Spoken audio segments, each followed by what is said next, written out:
आज हम लोग की क्लास होगी relation between energy and force. Normally ये क्वेश्चन सिलेबस में नहीं होती है, ठीक है। ये हमारे एवरीडे लाइफ में यूज में आता है। एनर्जी और फोर्स का इस्तेमाल हम लोग रोज दिन अपने जीवन में करते हैं।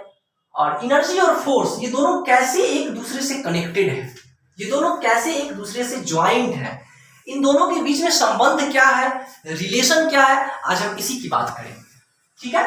सबसे पहला कॉन्सेप्ट और सबसे unitary concept, without energy we can not exert any type of force. That means कि हम लोग बिना एनर्जी के कोई भी फोर्स नहीं लगा सकते हैं। तो जो हमारा फर्स्ट टर्म होगा वो ये होगा, without energy we can not exert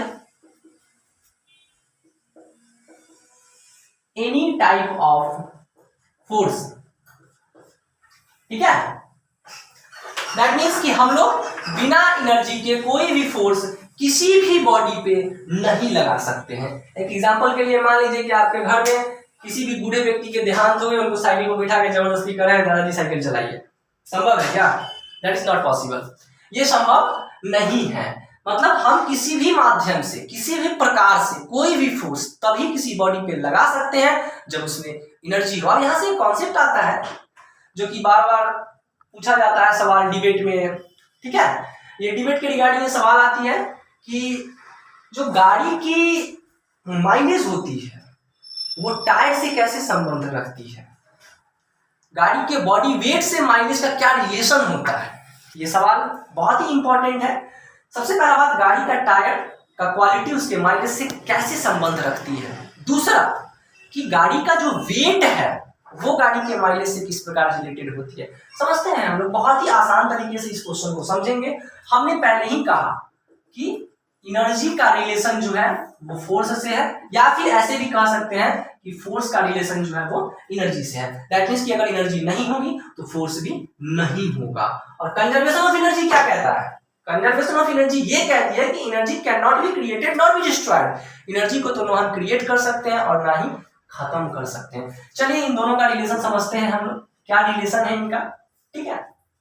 समझिए, मान लीजिए कि एक 100 सीसी की कोई गाड़ी है, ठीक है।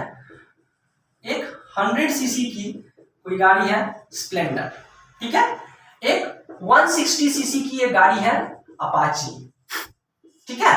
अब इसका माइलेज हेवी होगा, इसके तुलना में इस अपाची का माइलेज कम होगा। ये वर्क और फोर्स पे किस प्रकार से डिपेंडेंट है, इन्हीं चीजों को अभी हम लोग समझेंगे।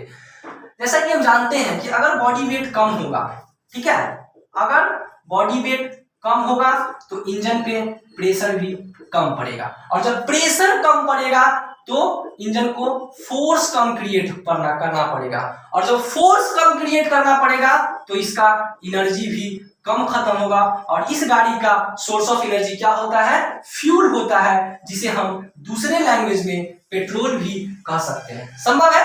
चलिए अब इसकी बात करें, ठीक है।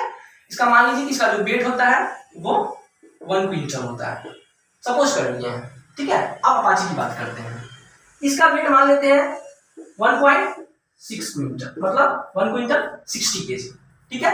और इसकी इंजन जो है वो 160 सीसी की है। अब देखिए, सर्वप्रथम बात कि इनकी बॉडी वेट जो है वो इसके कंपैरिजन में हाई है। स्प्लेंडर के कंपैरिजन में अपाची की बॉडी वेट काफी हाई है, और जब इसकी बॉडी वेट हाई है तो वो ये इंजन पे ज्यादा प्रेशर क्रिएट करेगा, ठीक है।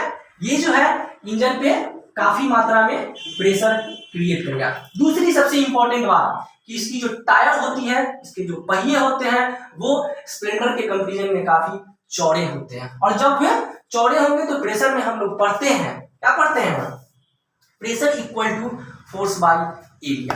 तो वहां से हम लोग ये समझेंगे कि अगर वेट ज्यादा होगा तो प्रेशर ज्यादा क्रिएट होगा, किसी भी बॉडी पे प्रेशर ज्यादा क्रिएट होगा, और जब प्रेशर ज्यादा क्रिएट होगा तो ज्यादा फोर्स की आवश्यकता पड़ेगी। यही वजह है कि ज्यादा वेट वाले गाड़ी का इंजन भी ज्यादा सीसी का बनाया जाता है, ताकि वो इंजन ज्यादा से ज्यादा मात्रा में फोर्स क्रिएट कर सके, ठीक है। और जब फोर्स ज्यादा क्रिएट करेगा तो सोर्स ऑफ एनर्जी भी हमें ज्यादा चाहिए, और इस बाइक का भी सोर्स ऑफ एनर्जी क्या होता है? जिसे हम पेट्रोल कहते हैं। तो फोर्स अगर ज्यादा लगेगा तो एनर्जी भी ज्यादा लगेगा, फोर्स अगर कम लगेगा तो एनर्जी भी कम लगेगा। इन्हीं दो बातों पर हमारे गाड़ी का माइलेज डिपेंड करता है। ठीक है, चलिए एक सवाल आ रही है मिसेस शालिनी की तरफ से। उन्होंने पूछा है कि सर फ्रेंडशिप क्या होता है, कैसे बचा जाए इनसे। ठीक है, एक दूसरे से अगर हम कनेक्ट होते हैं इससे कैसे बचा जाए, तो मैं 2 लाइन में आपको समझाने का प्रयास करूंगा और मैं ये समझाऊंगा, ठीक है, कि बुलाती है मगर जाने का नहीं। ठीक है, बुलाती है मगर जाने का नहीं, ये दुनिया है यहाँ घबराने का नहीं। दिल लगी जरूरी है मेरे दोस्त, लेकिन दिल लगी के चक्कर में अपना करियर डुबाने का नहीं। थैंक यू, ये रही आपके सवाल का आंसर और मिलेंगे हम लोग फिर नेक्स्ट क्लास में।